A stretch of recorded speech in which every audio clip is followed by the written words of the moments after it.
It's my understanding that they've given 33 names to the Israelis, Hamas, via the intermediaries. 10 of these hostages are dead, and 23 or 24 of them are still alive. And we will see the first of them come out, perhaps 3 or 4 of them at the weekend. The Israelis may well be pushing to say we want more quickly, because they're going to be staggered over 6 weeks, this first tranche, before we then get to phase 2. It's a big moment. At this time, Kate, what are your thoughts? Yeah, this is obviously looks to be a historic day. It's just a year and 3 months ago since we had that awful terror attack on October the 7th by Hamas. And as you say, we're looking at these images on rolling news at the moment ahead of that press conference, which shows those people in Israel holding those pictures of their loved ones who were kidnapped and have been held hostage for over a year. So we'll wait to see the details of this ceasefire deal. But I think what's so important today is that we think of those hostages and pray that that they're still alive and able to be released. It's them we have to think of today, I think. Mikey? I mean, there's nothing much more you can say than that. It's a huge moment. 15 months on, God knows how many deaths on people still in captivity. If this is, as it promises to be, a ceasefire that will hold and will end the conflict, then it is a huge moment. Yeah, and so we wait, we watch, and we wait. We are talking about, the end of a conflict which has been so brutally costly. The hostages seized from Israel, October the 7th, we remember it vividly. With 1,200 people killed, 251 hostages were taken to Gaza. Since the start of the Israel offensive that triggered, we have seen, according to the Hamas-run health ministry, more than 46,000 Palestinians killed. Of that number, there will be innocent civilians, men, women and children. There will be Hamas fighters. Hard to know the proportions. I spoke earlier on to the Times correspondent, Richard Spencer. There is a kind of difference between a hostage deal and a ceasefire deal. Yeah. And the difficulty of this whole process has been to bring them under the same roof, if you like, treat them as the same. The compromise is that we definitely have a hostage deal, and that is accompanied by a ceasefire, and that appears to be now clearly agreed. There will be an exchange of Israeli hostages for Palestinian prisoners. Now, earlier on the programme, I was joined here in the studio by Adam Marnett, whose cousin has been among the hostages. The hope, Adam's hope, his family's hope, is that his cousin is still alive and will be among those who are released after the announcement of the ceasefire. But his family are still waiting for proof of life. One of the problems is that we don't even know if Tachi's alive. Right? We've not been given the proof of life that he is, and everything's going down to the wire. And we've still had no confirmation. He's never been visited by the Red Cross or a diplomat or a doctor from the UN or anything. Last time we had any proof of life from him was in a Hamas psychological warfare type of video that they put together earlier in January 2024. I also spoke live to the Trade Minister, Douglas Alexander. He, of course, was invited onto the programme to talk about British politics. And there was a good deal to talk about when it comes to British politics. But, of course, it was eclipsed by the news we're now discussing, reporting, analysing for you. Douglas Alexander had this reaction to developments. Well, obviously, everyone, including the British government, is waiting for the formal announcement from the Qatari ministry that we're expecting in the next few minutes. But while details are clearly still emerging, after what have been months of devastating, horrific bloodshed and countless lives lost, frankly, this is a long overdue and welcome piece of news that the Israeli and Palestinian people have been desperately waiting for. We've been absolutely consistent as a government that we must see a ceasefire that enables the hostages to be released, that allows aid actually to get into Gaza, yes, and to create the conditions for a lasting peace. So there's a real sense of expectation about the announcement that we're hopefully going to hear in the next few minutes. Well, hopefully. That's the Trade Minister, Douglas Alexander. Just as I speak, a line is appearing. It's reported by the BBC, by the AP News Agency, and also on Sky News, telling us that Israeli sources are saying there are still unresolved clauses in the ceasefire deal, which they say need still to be addressed. Well, we can get the thoughts now of Tim Marshall, who's the author and former foreign correspondent specialist in global politics and security. Hello to you, Tim. Welcome back to the programme. Thank you very much. And that little line you just said then, John, I think explains why we haven't seen the Qatari press conference. I've been watching a feed for best part of 2 hours now. It's an empty stage.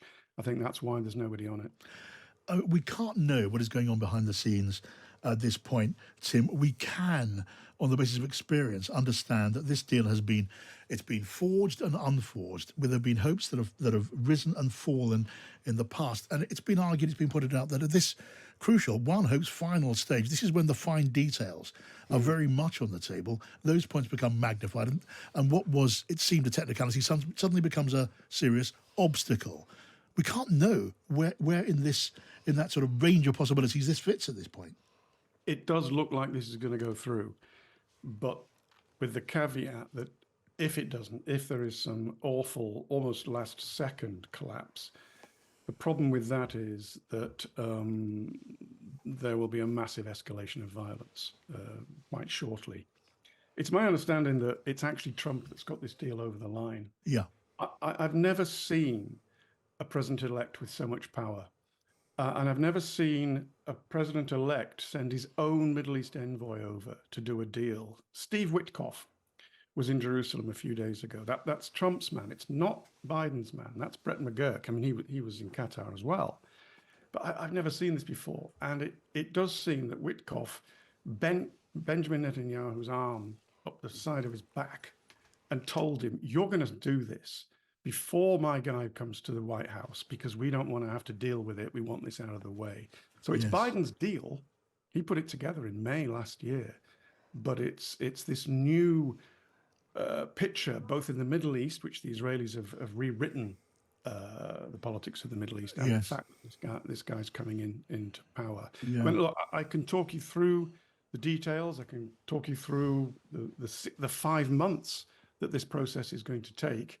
If you want, and that would give us, if you had time, some of the ideas of why we're not out of the woods yet. And believe me, so we're going to be hungry for detailed analysis as these minutes and hours go on. I can tell you, you make the important point that the deal we're now expecting owes a great deal, a very great deal, to the imminent arrival of Donald Trump in the White House. His warnings that they would be held to pay, were there not to be a deal by the time of his inauguration, which of course happens on Monday. And I reported the statement from Donald Trump, which he posted on Truth Social just in the last hour or so, claiming the fullest credit for what we're seeing unfolding in front of us now. Let me tell you also, though, that I'm now looking at live pictures on the news feeds from Washington, D.C., where a podium has been erected. I can see in the White House.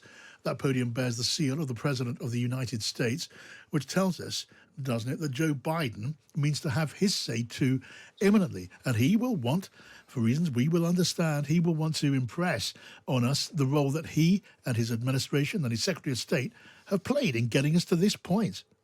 Yep, they've worked tirelessly all this time. Brett McGurk, I can't begin to tell you how many times he's been in Qatar and Cairo and Jerusalem, as has Secretary of State Blinken. And they are the ones that put together the details of the plan in May last year. But that still doesn't get us past around the point that actually all that time, Netanyahu just said, and sometimes Hamas, just said no and collapsed things. And it has taken this Hurricane Trump-shaped storm that's blowing through capitals around the world to change his mind. I mean, I've got sources are telling me a couple of the details which may be behind this hiccup. It's my understanding that they've given 33 names to the Israelis, Hamas, via the intermediaries. 10 of these hostages are dead, and 23 or 24 of them are still alive. And we will see the first of them come out, perhaps 3 or 4 of them at the weekend. The Israelis may well be pushing to say we want more quickly, because they're going to be staggered over 6 weeks, this first tranche, before we then get to phase 2. Another one, it's my understanding that the Israelis have said we will leave the Philadelphia corridor. This is the strip of land that runs right down Gaza, separating it from Egypt. They want it to stay. That's where the smuggling tunnels are built. They may have decided to go. And the last one, they may have agreed to go back withdraw to within 500 meters of the Israeli border. Hamas wanted that. Israel said 2 kilometers. So you see that sort of detail. That's the problem. But the other thing that is that at the end of this process, in 5 months, the Israelis may have withdrawn completely. And I think that's quite important because the Israelis were planning on maybe staying another year and a half, trying to police the place. But if this holds, if it goes through the whole process, they will go. That is fascinating new detail. We're looking the whole time, as you can well imagine, Tim, for new detail on this developing story in advance of the statement from the Qatari Prime Minister. I want to just, if I can, just explore one or two of the points you raised there, used where you are drawing on your own sources. There's first of all the rather, I don't know, dark indication that you received there. 33 hostages said to be about to be released. And then you told us that a number of those 33 may be the bodies of hostages, maybe 24 alive. That will cause a deep feeling of depression among those poor relatives and loved ones of the hostages, won't it? Yep, and I think, John, that explains why when you're looking at these news feeds, one of them from, forgive me, is it Family Square or Hostages Square, this renamed square in Tel Aviv, you're not seeing the sort of celebrations that you're seeing of the pictures that are coming out of Gaza City. The people in Gaza are celebrating because they're hoping beyond hope that the mass killing has stopped and that slowly they can start to rebuild their lives. But the people in the square in Tel Aviv, they don't know if their loved one is coming out soon or if it's going to be a body of one. As I understand it, there is roughly mid-90s hostages still in Gaza. My figures of, I think, 10 over the next 6 weeks come out will be bodies, is from what I've been told. Is just Israeli media in general. Israeli media in general have been saying over the past few weeks, they reckon that of the 94 hostages, it's possible a third of them are dead. And that they're just going to be getting the bodies back. That is... so yes, that's why they're not exactly celebrating in Israel, but you can understand the joy and hope of the people in Gaza because they're praying that the killing stops and the rebuilding starts. Yeah, that would be wretched news indeed. I want to bring in Tim, Kate Ferguson, and Mikey Smith. Before I do that, you raised another point. I just want to very briefly explore with you. When you say that the deal may include the withdrawal of Israeli troops from what's called the Philadelphia Corridor, that is that space where the territory of Gaza reaches Egypt, and Israel has been demanding control of that Philadelphia Corridor, that space on the Gaza side of the border, from the point of view of just maintaining security, stopping the smuggling of weapons, doing what they can to limit any operation that would favour Hamas. You say Israel then are ready to withdraw from there. What does that mean? Because that has been such a big bone of contention, and I've heard it suggested since that there has been talk of another corridor, as it were, bisecting North and South Gaza, where Israeli troops would remain. Would they leave there too? In which case, they'd be leaving entirely. It's looking that way. I mean, we're going to have to wait to see what is said and the details, and hopefully the text, if they're prepared to release the text of the deal. But you're right to go back to the Philadelphia corridor, because it's only a few hundred yards wide, but it runs the whole 8 miles from the sea up to the Israeli border with Egypt, if we're looking at the map on the left-hand side. And that's where the Rafah crossing is. So I've been down there in a previous life as a reporter, and I've been in a tunnel. You can get Mercedes-Benz through those tunnels. I've seen tractors pulling cars through, and of course they also pull long-range rockets through and all sorts of things through, and they're lined with concrete, which I'll come back to briefly. So if the Israelis are no longer in control of that, what is to stop Hamas, which will regroup without any question and will recruit, and let's face it, there's going to be a lot of angry young men that they can recruit from, and they will start again, which is why I suspect that somewhere in the agreement, on the Egyptian side of the agreement, they will have said, we will do what we can to stop this flooding the tunnels or building a concrete underground wall, things like that. The reason I mentioned the concrete, John, is because the Israelis, when it comes to the rebuilding, will want some control of what goes in. It's hard to rebuild without concrete, but the problem if you're bringing concrete in, it's going to be used to build tunnels again. Yes. So that brings you to the politics. Yes. Will it be the PA, the Palestinian Authority from the West Bank coming in? So I think it's right to be very hopeful tonight and very happy if the killing can stop and the hostages can come out, etc., etc. Yes. But that would just be the first phase. Sorry, again, to go back to your second point about the timing, phase 2 and phase 3 are both also 6 weeks duration. Again, it's my understanding that at the end of those 3 phases, the Israelis will have pulled out of over the next few weeks, they'll pull out of the populated areas into the more sandy, unpopulated areas. But then they will be out of Philadelphia and they will be out all the way to the border. Yes. And that means that the radical right-wingers in the Israeli cabinet, Ben Smotrich, for example, Ben Gvir, who had this wild talk, which I've never believed, about Israel reoccupying it and repopulating it with settlers. I never thought that was a goer, but that would certainly mean, that would rule out that from happening. Right. But believe me, Tim, this is such valuable context and analysis. Kate Ferguson and Mikey Smith are here with me in the studio. Kate. Oh, hi. Yeah, I wanted to follow up on that point, actually, Tim.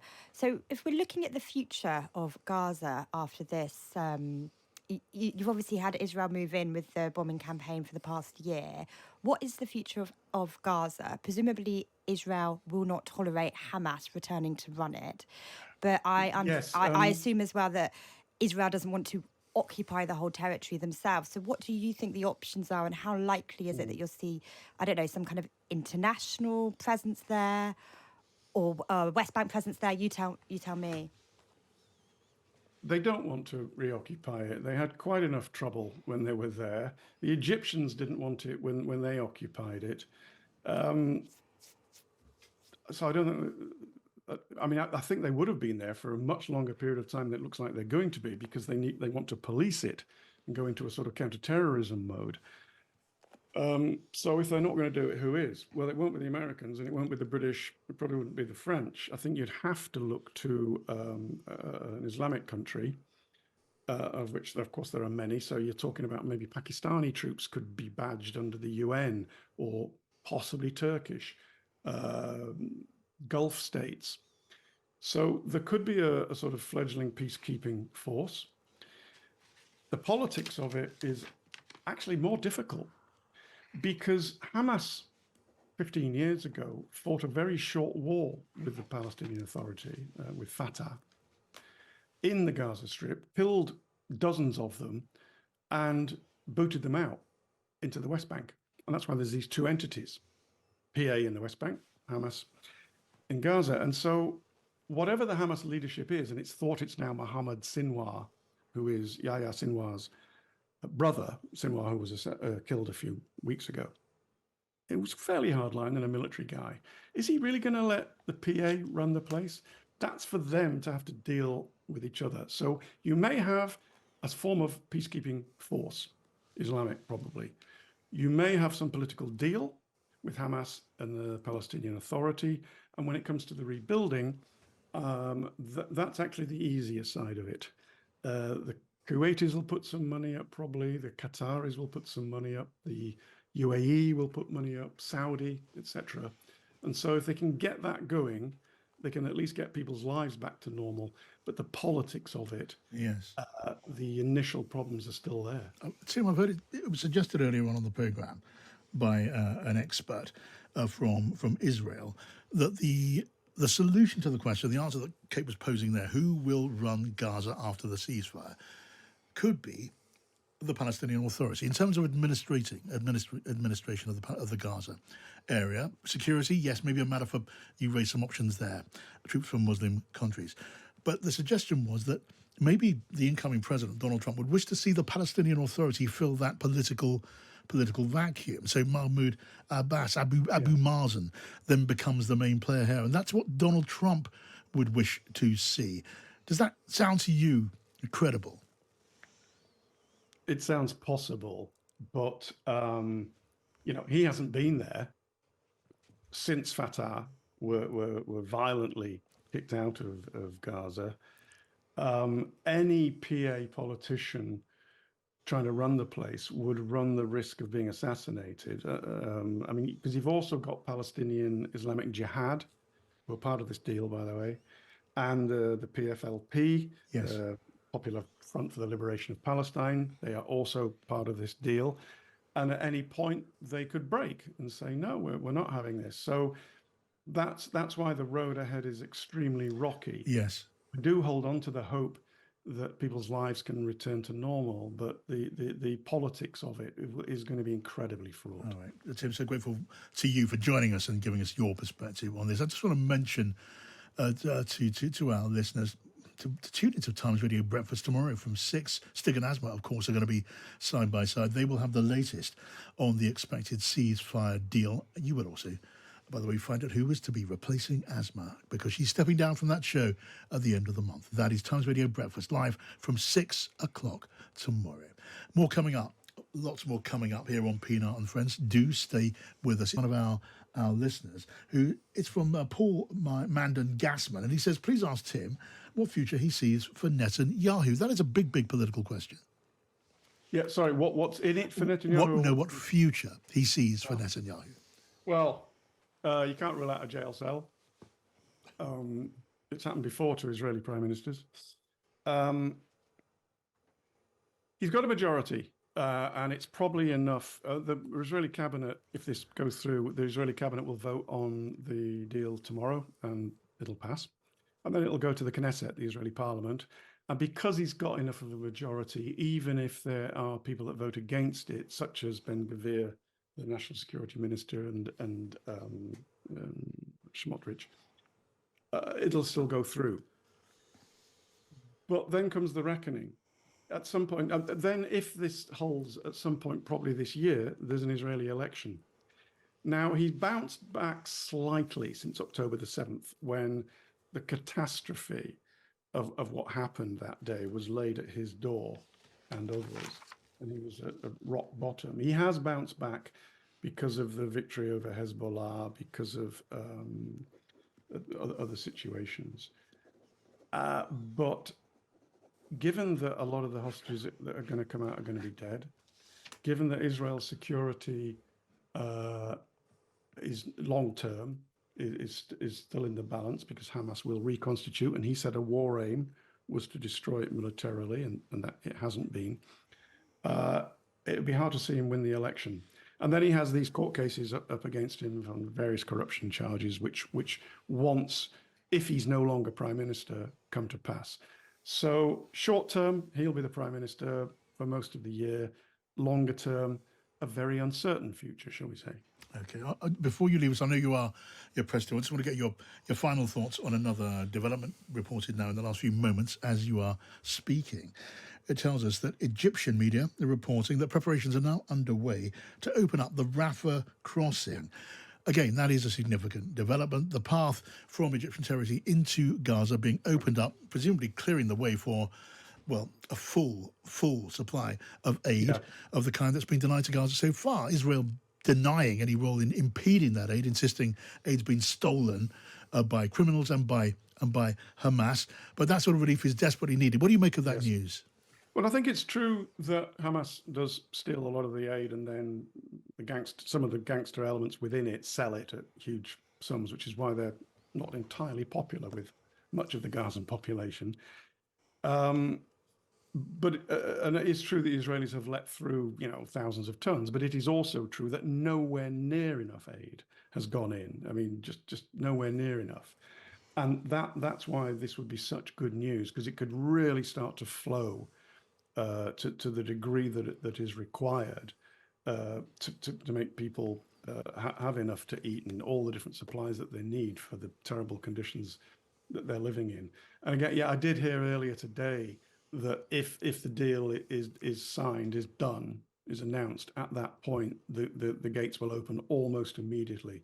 So if the Qataris can come out and say, yes, it's a done deal, and or Biden, at that point the gates can open.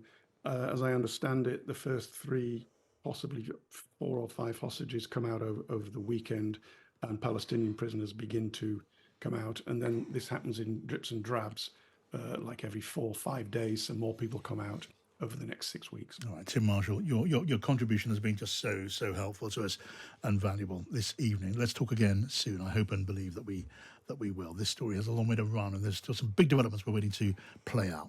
Well, who knows? Over the next minutes, hours, we're watching very, very closely. Now, with more yet to come, stay with us. This is Times Radio. I'm John Pienaar. Here with me in the studio, Mikey Smith from the Mirror and Kate Ferguson from the Sun on Sunday, and we're joined by Kate Borsay, who takes over at 7 o'clock, Kate. Yeah, John, the bulk of the show, of course, will be just trying to get as clear a picture as possible on this ceasefire deal, which we are still not completely certain of yet. We know that we'll hear from the Qatari Prime Minister and that the Israel Security Cabinet will meet tomorrow to approve the deal. We're supposed to be hearing from Joe Biden potentially at some point, but it's a really fast-moving story, as you've been reporting. So on the evening edition tonight, we'll get voices from both sides. We'll speak to the Israeli government spokesperson David Mensa and Mustafa Barghouti, speaking on behalf of Palestinians. General Secretary of the Palestinian National Initiative, the political party, will also speak to us again tonight as we try and get an understanding as to where this deal is. Apart from that, we'll talk a little about retirement and how you're actually happier if you keep working during it, and we'll take our usual peek inside tomorrow's paper. But yeah, we can absolutely promise to get as many voices and as much clarity as we can on what's happening in the Middle East tonight for our listeners. Thank you very much indeed. Now, there are celebrations in Gaza tonight at the prospect of a possible ceasefire after 16 months of war.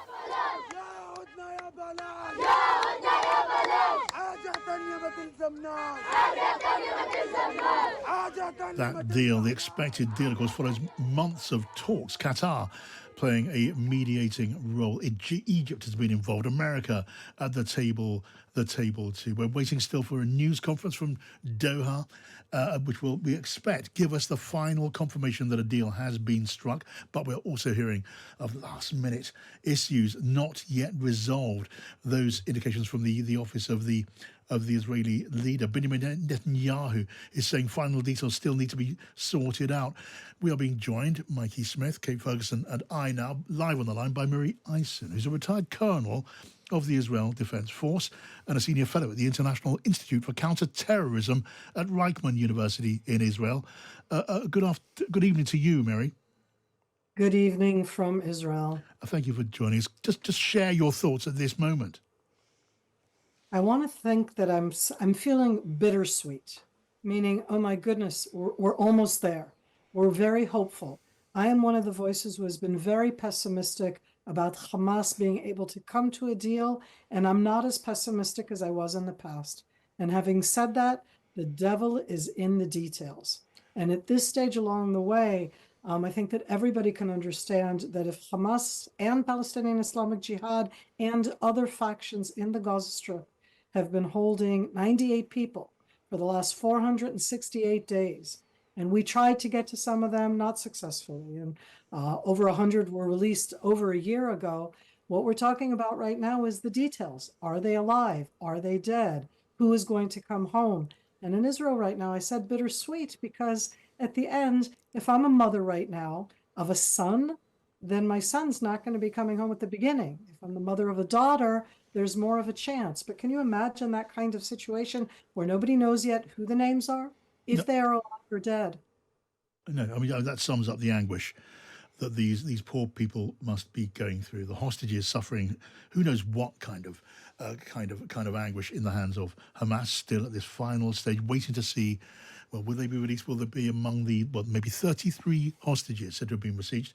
Now, it's suggested that of those 33, assuming that's the number of the initial hostage number to be released, we will see those who died in the hands of Hamas. I mean, the pain is scarcely imaginable. And also, of course, the Palestinians in Gaza, Miri, we're hearing the corridor, the Rafah crossing would be opened up, aid finally allowed across.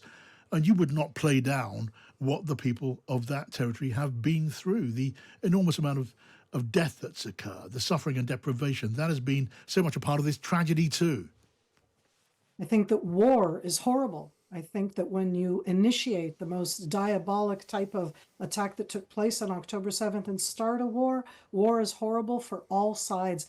And those who suffer are us civilians on all sides. And it isn't that I'm sitting in my nice house and my heart can go out to a woman like me who's going to be in a tent in the Gaza Strip right now. This isn't about comparing the suffering. War is terrible. And for the last 15 months, we have been in a horrible war.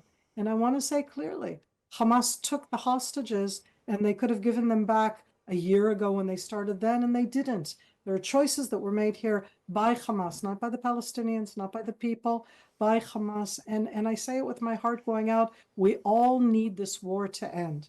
But when this war ends, we need it to end where it's better for people.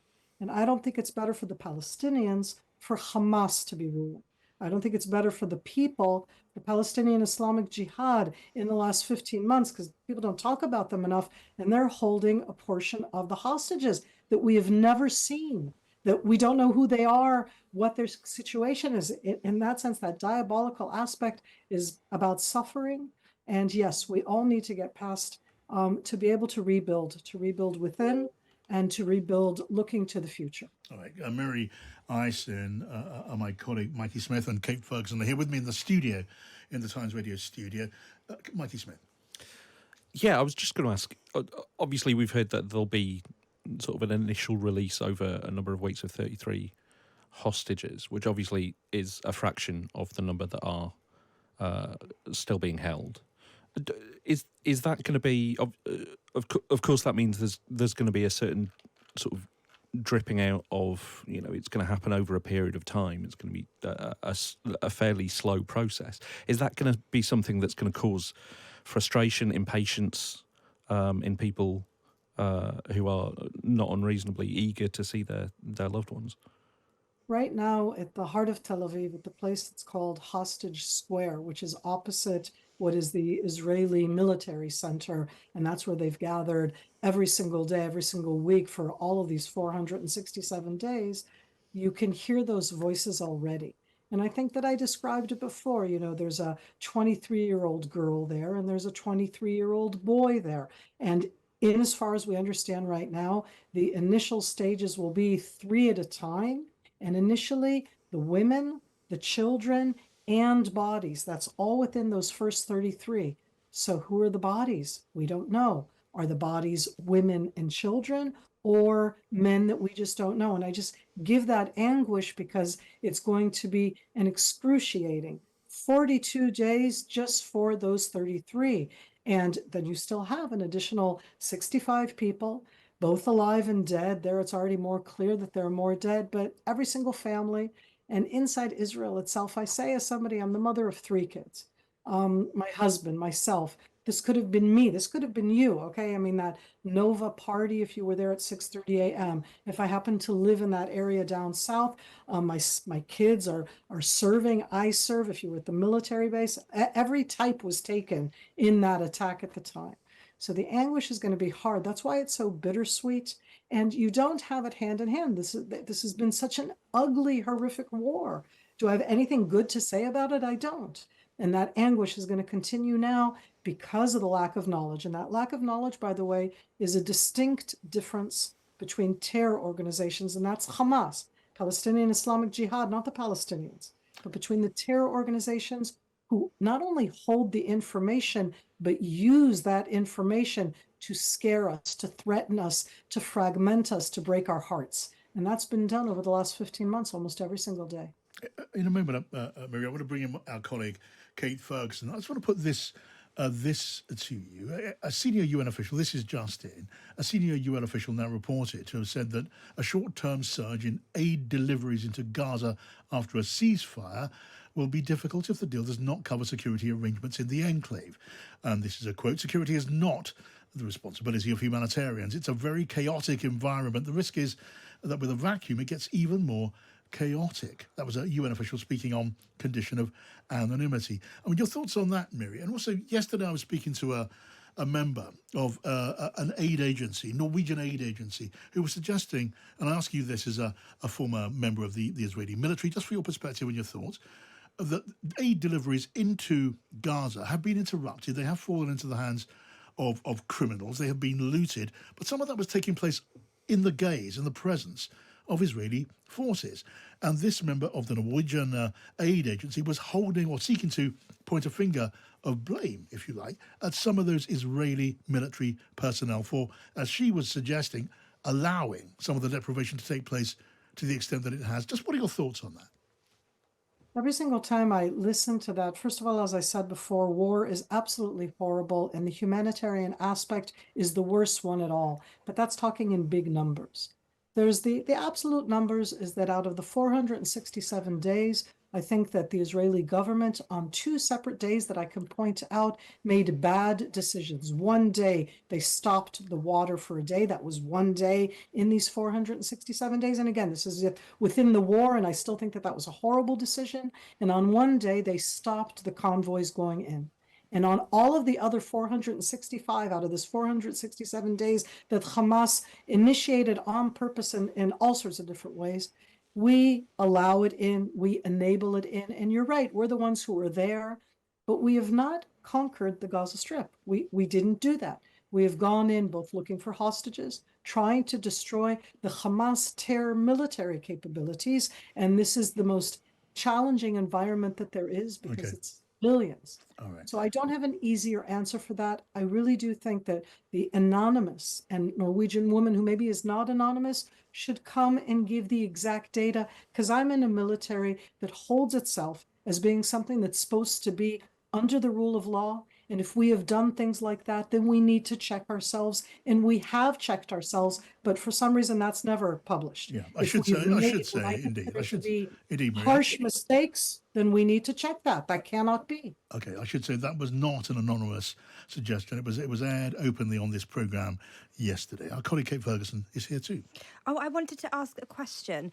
This ceasefire deal and hostage release deal, it seems that this is the same sort of deal as we've seen surface several months ago, but it's now finally looks like it's now finally happening just ahead of Trump's inauguration.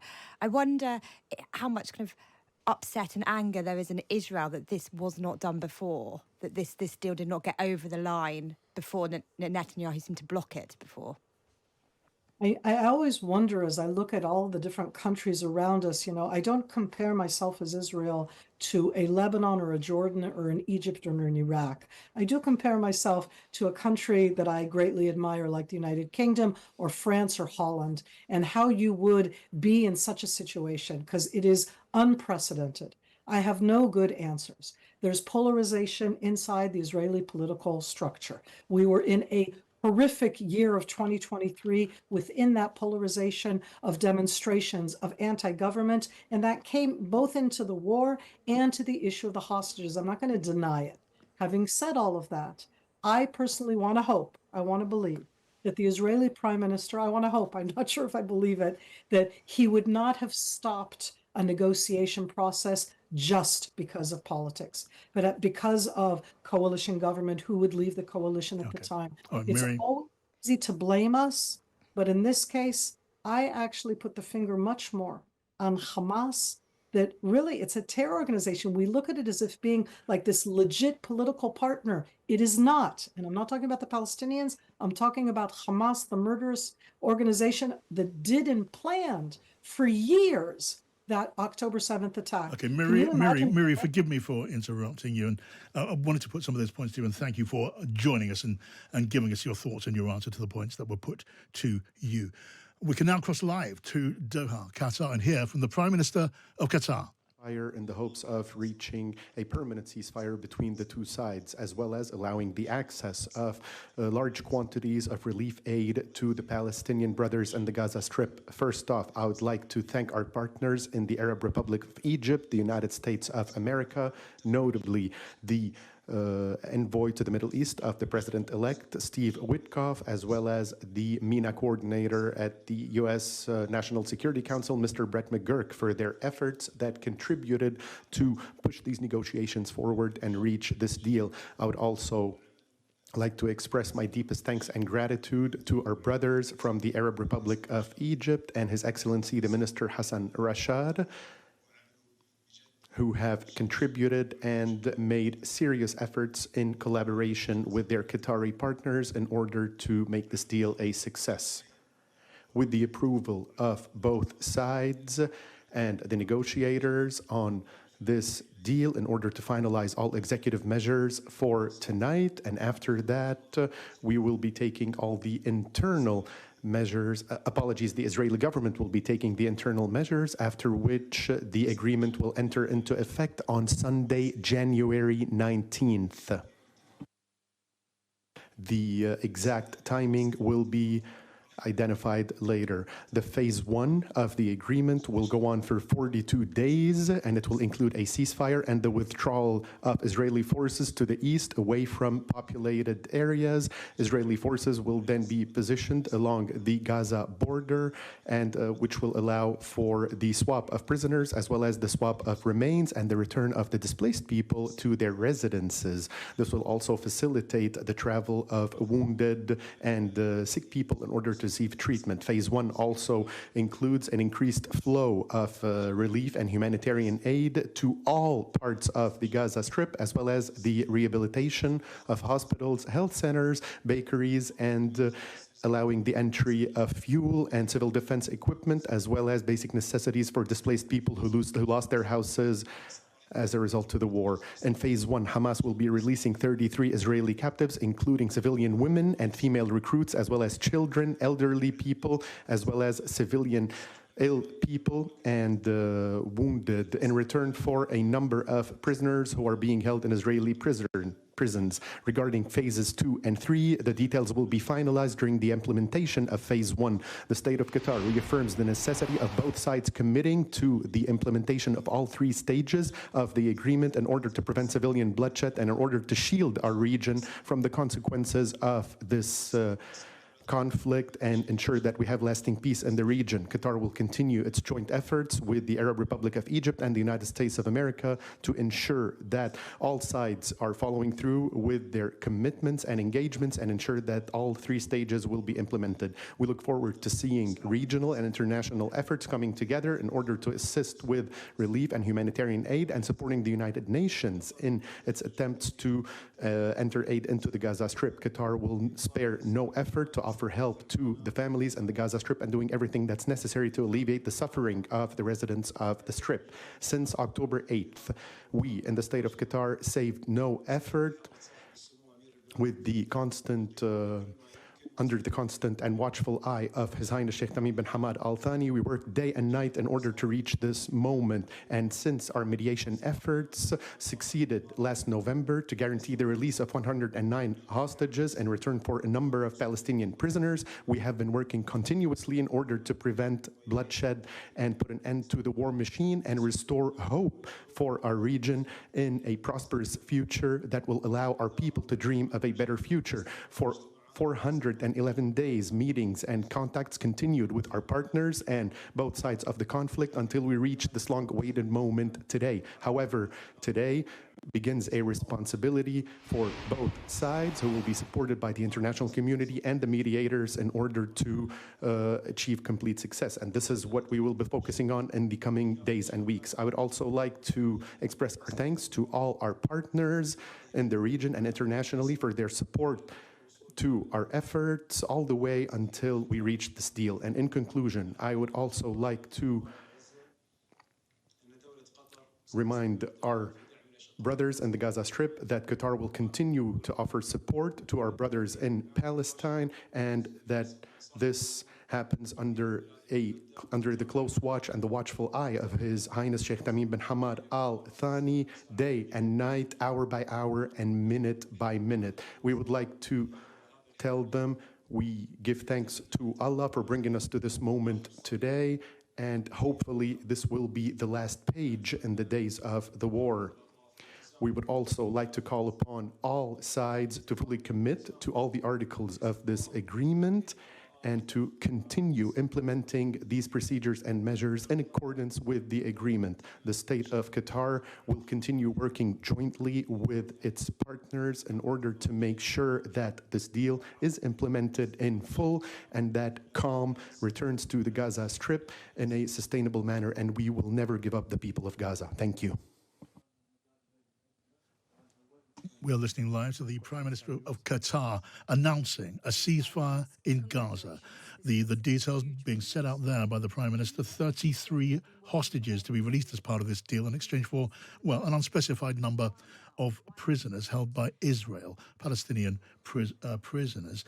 The opening up of access to Gaza, allowing in aid, vital supplies, allowing for the rehabilitation, the rebuilding and repair of hospitals and other vital facilities, including bakeries, to help the people of Gaza who have been for so long without those vital supplies.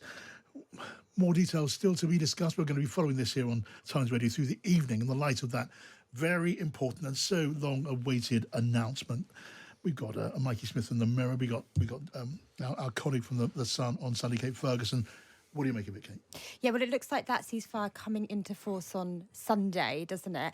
And it sounds like the hostages are going to be released almost daily. That we're going to see a kind of stream of hostages released day by day. So I think the big question is, does that ceasefire hold? I mean, obviously huge pressure. It looks like Trump's arrival in the White House on Monday has had a massive amount to do with getting this over the line this week. But it's about like whether that holds to get all those initial 33 hostages out, as that looks like it's going to happen over several weeks potentially, and also the second lot of hostages, those young men who are still going to be held in captivity, who aren't going to be released until a second stage. So I think that's the big question going forward. But clearly a kind of historic day. And I mean, Biden's team has been working on this for a long time, but I don't think anyone can discount the fact that it seems to be Trump's arrival in the White House that has forced the issue with Netanyahu. Indeed. I mean, really difficult to dispute any of that. The Qatari Prime Minister is being asked as you're speaking there, Kate, what is going to be put into place to make sure that both sides of this ceasefire maintain the deal, do not break that ceasefire. And the Prime Minister there telling us that Egypt, Qatar and America will be working jointly together to put together a monitoring operation to watch over and keep, obviously, pressure on both sides to stick to the deal that's been struck today. The Qatari Prime Minister, Sheikh Mohammed bin Abdulrahman Al Thani, speaking in a tone of some optimism, but I guess you can imagine it's a kind of a tentative optimism, and there will be people who wait to see how this pans out. Mikey Smith. We've got a statement from the President of the United States coming in just in the last moment or two. Let me just briefly share that with you. President Biden, outgoing President Biden, says the deal will halt the fighting in Gaza, surge much-needed humanitarian assistance to Palestinian civilians, and reunite the hostages with their families after more than 15 months in captivity. President Biden said, "I laid out the precise contours of this plan on May the 31st, 2024, after which it was endorsed unanimously by the UN Security Council." President Biden's statement goes on, "It is the result not only of the extreme pressure that Hamas has been under and the changed regional equation after a ceasefire in Lebanon and weakening of Iran, but also of dogged and painstaking American diplomacy. My diplomacy," says Biden, "never ceased in their efforts to get this done."